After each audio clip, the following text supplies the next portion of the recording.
Zoroaster, the world's first tanker ship. Zoroaster, the first tanker ship in the world, revolutionized the transportation of liquid cargo.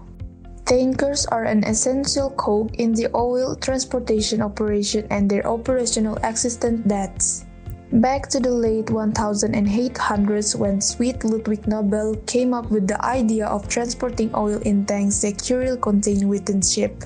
History of Zoroaster Tanker Ship. Prior to the usage of tanker ship, oil was transported by crude method across water channels. Casks and drums were filled with oil and then transported to necessary location.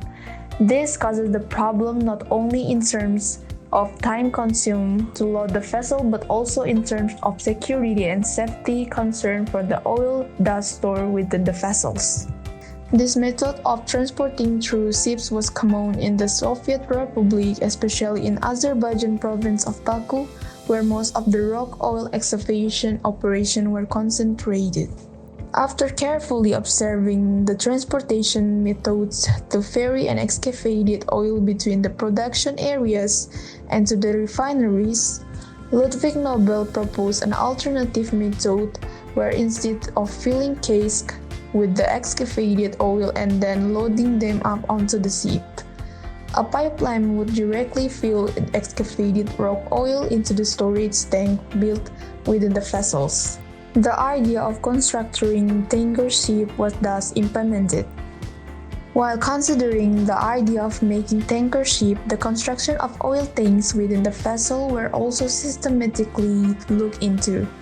This was because if the tanks were constructed quite close to the engine and boiler compartments, there would be chains of mishap. Or even in the case of absent the proper ventilation, accidents and detonation could be caused. In this context of tanker vessel construction, the contribution of Ludvig Nobel's brothers, Robert Nobel, is also equally important. Initially, Ludvig Nobel's proposal was met with the resistance. There were not maritime professionals who believed that his idea could work. However, setting aside the doubts of maritime community, Nobel's success in construction a 12-kilometer long pipe to transport the oil from the drilling zones directly to the vessel in the year 1977. Simultaneously, the Swedish innovator also ordered the construction of vessels specifically including the above consideration in the same year at the Swedish shipbuilding yard. Salient features of the world's first tanker. Named for the Persian prophet Zarathustra, the world's first tanker ship, the Zoroaster Tanker, was put into operation in the year of 1978. The tanker ship was built with steel, while its oil tanker hulls were built of iron. For its time, the tanker ship Zoroaster was quite technologically advanced.